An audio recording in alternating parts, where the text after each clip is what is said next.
ভগবান বিষ্ণুর মোহিনী অবতার এক সুন্দরী নারী, যার রূপ সমস্ত দেবতা এবং অসুরদের মন্ত্রমুগ্ধ করেছিল। সমুদ্র মন্থনের পর যখন রাক্ষস ও দেবতা অমৃত প্রাপ্তির জন্য উদগ্রীব ছিলেন, ভগবান বিষ্ণু ধারণ করলেন মোহিনী রূপ। একজন সুন্দরী মহিলা, যিনি বিভ্রান্ত করেছিল অসুরদের এবং দেবতারা অমৃত লাভ করেছিলেন। কিন্তু ভগবান বিষ্ণুর মোহিনী অবতার এত সুন্দর ছিলেন যে ভগবান শিব স্বয়ং তার প্রতি আকৃষ্ট হন। তিনি মোহিনীকে অনুসরণ করতে লাগলেন এবং ফলস্বরূপ মহাদেব এবং মোহিনীর মিলনে একটি শিশুর জন্ম হয়।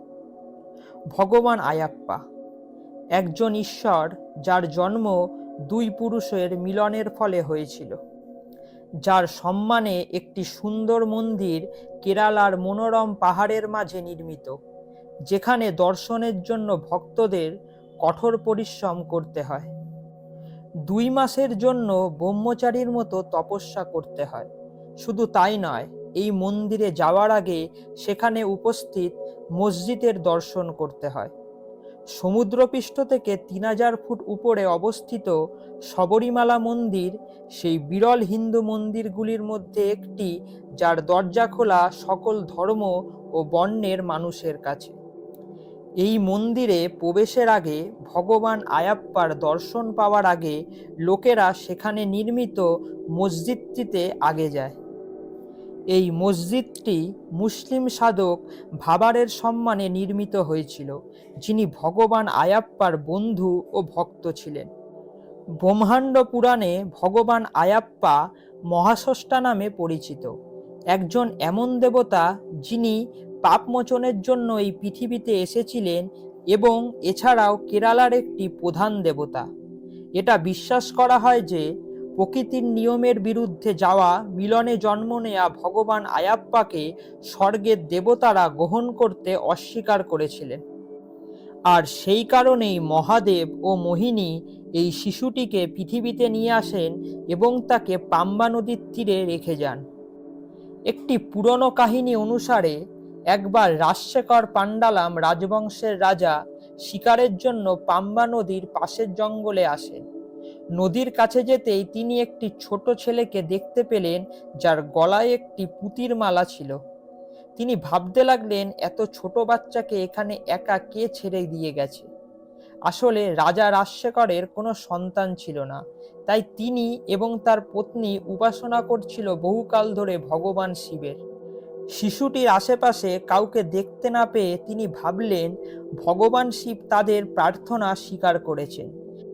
তিনি ভগবান শিবের আশীর্বাদ ভেবে শিশুটিকে প্রাসাদে নিয়ে এলেন এবং তার নাম রাখলেন মণিকন্দন।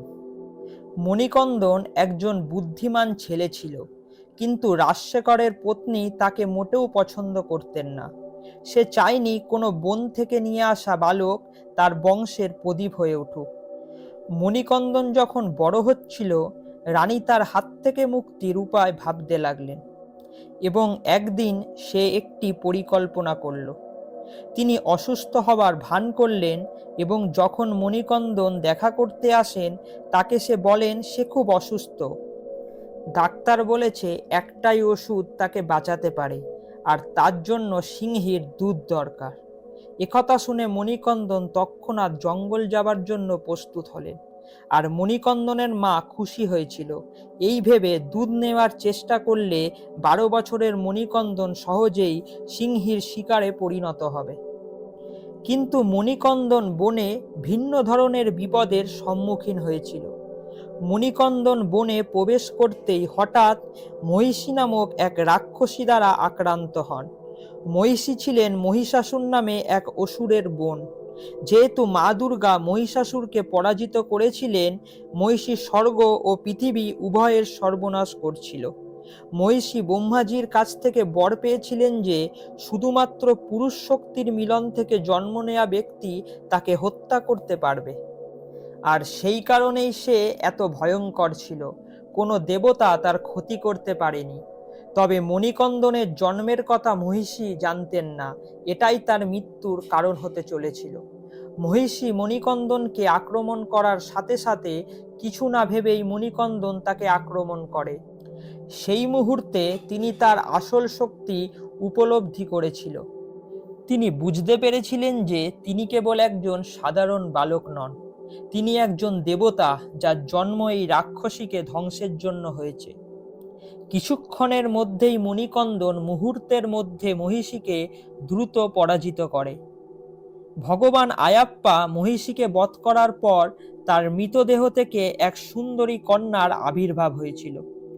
মেয়েটি হাত জোর করে তাকে ধন্যবাদ জানালো আর বলল তার নাম ছিল মল্লিকা পুরোত্থামা। তাকে এক ঋষি রাক্ষসী হওয়ার অভিশাপ দিয়েছিলেন। শুধুমাত্র রাক্ষসীর মৃত্যুর পরে এই অভিশাপ ভাঙা যেতে পারে। ভগবান আয়াপ্পা তাকে আশীর্বাদ করেছিলেন এবং বলেছিলেন যে তিনি এখন পারবেন তার নিজের ইচ্ছা অনুযায়ী তার জীবন কাটাতে। কিন্তু তারপর মেয়েটি ইচ্ছা প্রকাশ করল, যা শুনে ভগবান আয়াপ্পা নিজে একটি দ্বিধায় পড়েছিলেন। তিনি বলেছিলেন যে তিনি তার পত্নী হয়ে আজীবন তার সেবা করতে চান, কিন্তু এটা সম্ভব ছিল না। ভগবান আয়াপ্পা ব্রহ্মচর্যের ব্রত নিয়েছিলেন, এ কারণে তিনি কাউকে বিয়ে করতে পারতেন না। কিন্তু তার ইচ্ছার কথা মাথায় রেখে তিনি তাকে বললেন, আমি আজ থেকে বনে গিয়ে নিজেকে গভীর তপস্যায় নিমজ্জিত করব, আর দূর দূরান্ত থেকে আসা ভক্তরা কঠিন যাত্রা করে আসবে আমাকে দেখার জন্য। কিন্তু যেদিন এই ভক্তরা আসা বন্ধ করবে সেদিন আমি তোমাকে বিয়ে করব। ভগবান আয়াপ্পার এই কথাগুলো শুনে মল্লিকা পুরোথামা খুশি হলেন। তিনি এই প্রতিশ্রুতি পূরণের জন্য অপেক্ষা করার সিদ্ধান্ত নিয়েছিলেন, ঠিক তার আবাস থেকে অল্প দূরে বসে। তার সম্মানে শবরীমালা মন্দির থেকে একটু দূরে মল্লিকা পুরোত্তমা মন্দির তৈরি। ঐতিহ্য অনুসারে প্রথম শবরীমালা তীর্থযাত্রায় যাত্রা করা ভক্তকে কান্নি আয়াপ্পাম বা কান্নিস্বামী বলা হয়। কথিত আছে, যে বছরে কোনো কান্নিস্বামী এই তীর্থযাত্রায় অংশগ্রহণ করবে না, সেই বছরই ভগবান আয়াপ্পা তার প্রতিশ্রুতি পূরণ করবেন। শবরীমালা মন্দিরে মহিলাদের প্রবেশে যে নিষেধাজ্ঞা জারি আছে, এটি একটি উল্লেখযোগ্য কারণ হিসেবে বিবেচিত। কারণ মল্লিকা পুরোত্থামার সম্মানে অন্য কোনো মহিলাকে ভগবান আয়াপ্পার কাছে যেতে দেয়া হয় না। কিছু তান্ত্রিক গ্রন্থে বলা হয়েছে যে যখনই কেউ ব্রহ্মচারীর মতো জীবনযাপন করার সিদ্ধান্ত নেয়, তাকে বিপরীত লিঙ্গের সাথে কোনো যোগাযোগ রাখা উচিত নয়, আর এ কারণেই এই নিয়মটি তৈরি করা হয়েছিল। প্রত্যেক বছর মকর সংক্রান্তিতে পুরো শবরীমালা মন্দির ও আশেপাশের এলাকা সাজানো হয়। লক্ষ লক্ষ ভক্ত তাদের দেবতার এক ঝলক দেখতে আসেন। মন্দিরের চত্বরে জড়ো হয়ে পূর্ব দিকে মুখ করে মানুষ অধীর আগ্রহে অপেক্ষা করে মকর জ্যোতি নামে নক্ষত্রটি দেখার জন্য। এই নক্ষত্র দেখা মাত্রই পুরো মন্দিরে প্রদীপ দিয়ে সাজানো হয়। এখানে পালিত সবচেয়ে বড় উৎসব শুরু হয়, যার নাম মাকারা ভিলাকু। শবরীমালা মন্দিরে বার্ষিক জমকালো অনুষ্ঠান রামায়ণের একটি অজানা কাহিনীর সাথে জড়িত। বলা হয়, যখন আয়াপ্পা মণিকন্দন রূপে এক বনে গভীরভাবে ধ্যানরত অবস্থায় ছিলেন, তখন ভগবান শ্রীরামের সাথে সাক্ষাৎ হয়। কাহিনী অনুসারে যখন শ্রীরাম তার ভক্ত শবরীর সাথে দেখা করে যাচ্ছিলেন, তখন তিনি ভগবান আয়াপ্পাকে গভীর ধ্যানে মগ্ন দেখতে পান।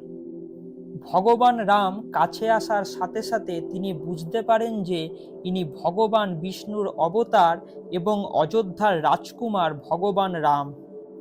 কিছুক্ষণের জন্য তিনি তার ধ্যান থেকে বেরিয়ে এসে ভগবান রামের সাথে দেখা করলেন। মনে করা হয় ঠিক যেমনভাবে ভগবান আয়াপ্পা মকর সংক্রান্তির দিন তপস্যা পরিত্যাগ করেন, একইভাবে প্রতি বছর মকর সংক্রান্তির দিন তিনি তার ধ্যান থেকে বেরিয়ে আসেন, তার ভক্তদের আশীর্বাদ করেন এবং তাদের ইচ্ছা পূরণ করেন। তবে মূল মন্দিরে প্রবেশ করতে হলে ভক্তদের 2 মাস আগে শুরু হওয়া তীর্থযাত্রায় যোগ দিতে হয়। এই যাত্রা শেষ করার পরই তারা ভগবান আয়াপ্পার ঘনিষ্ঠ দর্শন পেতে পারেন। কিন্তু এই তীর্থযাত্রা কোনোভাবেই সহজ নয়। শবরীমালার তীর্থযাত্রা ডিসেম্বর এবং জানুয়ারি মাসে হয়। এর সাথে জড়িত মাকারা ভিলাক্কু উৎসব। এই যাত্রায় বিভিন্ন পর্যায় এবং নিয়ম রয়েছে, যা প্রতিটি তীর্থযাত্রীকে অনুসরণ করতে হয়। যাত্রার প্রথম দিনে প্রত্যেক তীর্থযাত্রীকে রুদ্রাক্ষ বা তুলসীর মালা পরানো হয়। এরপর 41 দিন কঠোর ব্রত পালন করতে হয়, যেখানে ব্রহ্মচারীর মতো থাকতে হয় এবং বিশুদ্ধ নিরামিষ খাবার গ্রহণ করতে হয়। রাগ, ভয় এবং ঈর্ষার মতো আবেগ নিয়ন্ত্রণ করা, এক সত্য ও ন্যায়ের পথে চলতে হয় এবং আশেপাশের প্রতিটি মানুষকে ঈশ্বরের রূপ ভেবে তাদের সেবা ও সাহায্য করতে হয়। ভগবান আয়াপ্পার ভক্তরা বিশ্বাস করেন যে এই মন্দিরে ভগবানকে শুধু আধ্যাত্মিকভাবে নয়, শারীরিকভাবেও অনুভব করতে পারেন, কিন্তু তার জন্য মন ও দেহ শুদ্ধ হওয়া জরুরি, যা এই 41 দিনের কঠোর ব্রত পালনের পরই সম্ভব হয়। কেরালার 5টি ধর্মশাস্ত্র মন্দিরের মধ্যে শবরীমালা মন্দির বিশ্বব্যাপী বিখ্যাত, সবচেয়ে বড় তীর্থস্থান হিসেবে। প্রতি বছর লাখ লাখ ভক্ত মাকারা ভিলাক্কু তীর্থযাত্রায় অংশগ্রহণ করে ভগবান আয়াপ্পার দর্শন পেতে। আপনাদের কারো কি এই উৎসবের অভিজ্ঞতা আছে? আপনারা কি এই কঠিন তীর্থযাত্রা সম্পূর্ণ করতে চান? এই সম্পর্কে আপনাদের কি মতামত আমাকে কমেন্টে জানান। অডিওটি ভালো লাগলে লাইক ও শেয়ার করুন, আর এরকম আরও রহস্য ও কাহিনী জানতে অজানা রহস্যকে সাবস্ক্রাইব করুন।